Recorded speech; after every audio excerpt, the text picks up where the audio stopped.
Everyone, and welcome back to another Train Sim World 2 news video. We do have our first screenshots of the Vozela G6.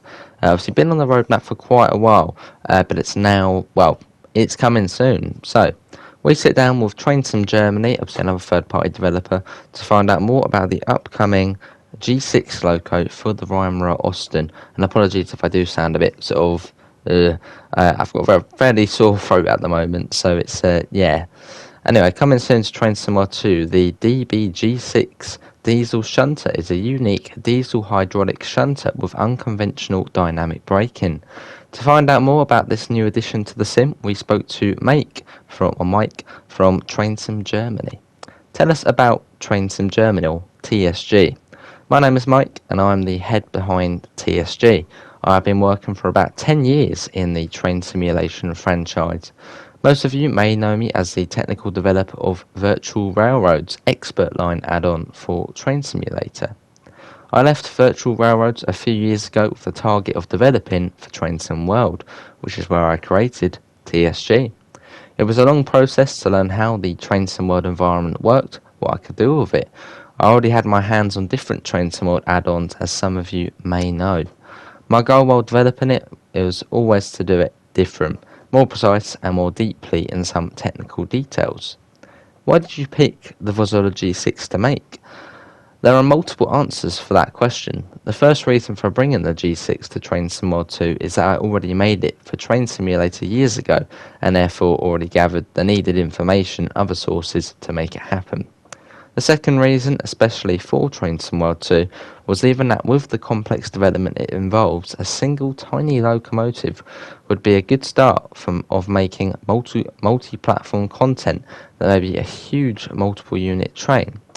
The other reason is that I really do like the little modern shunter. The G6 has its own character, with its modular body, a boxy shape, plus isn't red like all of the other modern boxes in Germany. Obviously, I've got quite a striking design, so it looks very eco-friendly, you know, the green. And anyway, what makes this locomotive unique? It is indeed unique compared to a lot of other locomotives around in Germany. It is a new modern modular concept with lots of different configurations available. It is almost like the huge locomotive family. The G6 itself is the smallest version of them and brings a lot of modern and economical features with it in the real world. In Train Sim World 2, the unique features are primarily the driving controls, or the dual mode cruise control. It has a 2-gear full converter fluid transmission drive, which is the most unique thing in the G6. Most other locomotives with a hydraulic braking use a retarder for it. Not so the G6. It has 2 converters for each direction and respectively uses the opposite pair of converters to brake when using the hydrodynamic brake. That implies an inverted and not expected speed-related brake force output. In short, it brakes harder the slower you get. That makes it challenging. Yeah, some of the other shunters, like the 363, same sort of thing. It's blooming hard to operate.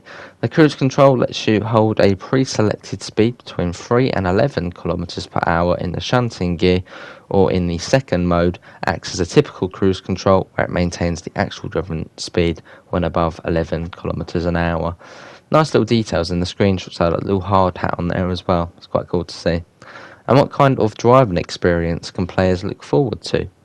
I tried to replicate the characteristics of this locomotive as close as possible. A lot of work went into the simulation side of it in Simulgraph. I would say it behaves almost like the real one, especially using the hydrodynamic brake, which is quite a lot of fun but also needs some practice to master. The high and large double-desk cabin gives a nice immersive feeling and good overview with its nearly all-window cab. Sound-wise, I have used mostly original recorded sources from a real G6 that brings the correct audible experience to the player. Where did you look to go for research before building the G6? This was a lengthy process that started years ago. Back then we were fortunate enough to have had access to the locomotive, so we were able to take audio recordings and lots of reference images. The technical research was done by gathering documents and information about how the G6 works from many different sources. It took some time to get the idea that fluid transmission, so I wanted to improve the G6 in Train Simulator 2 over Train Simulator, so I did a lot of research on that specific hydraulic drive. What was the most challenging part while developing the G6? That was definitely the fluid transmission in combination with a dual mode cruise control. Bringing this system to life with Simugraph took a lot to work. I have driven the loco for more than 1,000 kilometers on my test track to make sure the fluid transmission behaves in the right way. You can imagine that this took weeks of patience while working out and testing it. The process of creating the G6 was tough with a lot of trial and error. Myself and the 3D artist for this project had lots of fun making the exterior model to be ready for the livery designer usage. I've enjoyed learning and working with the Train Simulator 2 tools, and I've already gained a lot of experience. Oh, that's quite a bit more. What kind of services and scenarios can players expect to get from Weimar Austin? The G6 is mainly a workhorse for local light shunting duties in freight and passenger yard, but also suitable for a light freight services along the main lines and branches. It is also used often within bigger industries with their distinct siding tracks.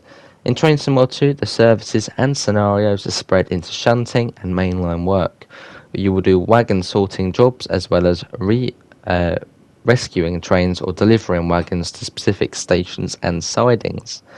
I wanted to make sure that we had a variety of gameplay that included shunting, some mainline work, and special service. Oh, a special service. Ooh.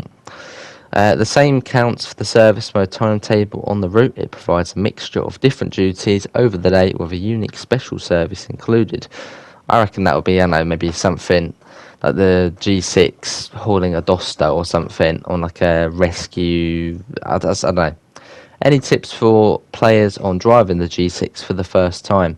Be patient whilst driving it. Those 6 levers are no rudders. It needs a good portion of predictive driving style, especially when using the hydrodynamic brake on heavier trains. The brake needs some practice to master due to its unconventional behaviour. The pneumatic train brake is also not conventional or precise as you expect.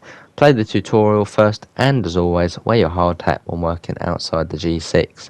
Safety first. Yeah, exciting to see the G6 obviously finally on the way. I know TSG is also working on the DBBR 420 and also I think the DBBR 232. So sort of 3 projects at the same time.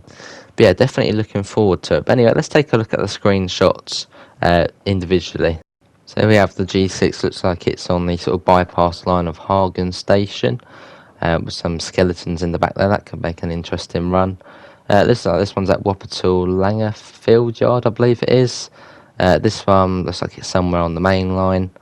What's the next one? Next one is, that looks like Hagen? No, that's not Hagen. I think that's Wuppertal as well. And that one, yeah, somewhere, probably Wuppertal, Hagen, somewhere around there. But that is going to be it, everyone, for today's Train Simulator 2 news video. Hopefully everyone did enjoy it. Obviously, apologies for the slight lack of content recently. Obviously, as you can hear, sore throat, dizzy. Yeah, yeah, that's why. Apart from that, thanks for coming in. Obviously, we'll find a link in the description to the Discord server, to the PayPal, and to the merch store if you do want to help support the channel. But apart from that, thanks for coming in, and I hopefully will see you next time. See you all. Take care. Bye, guys.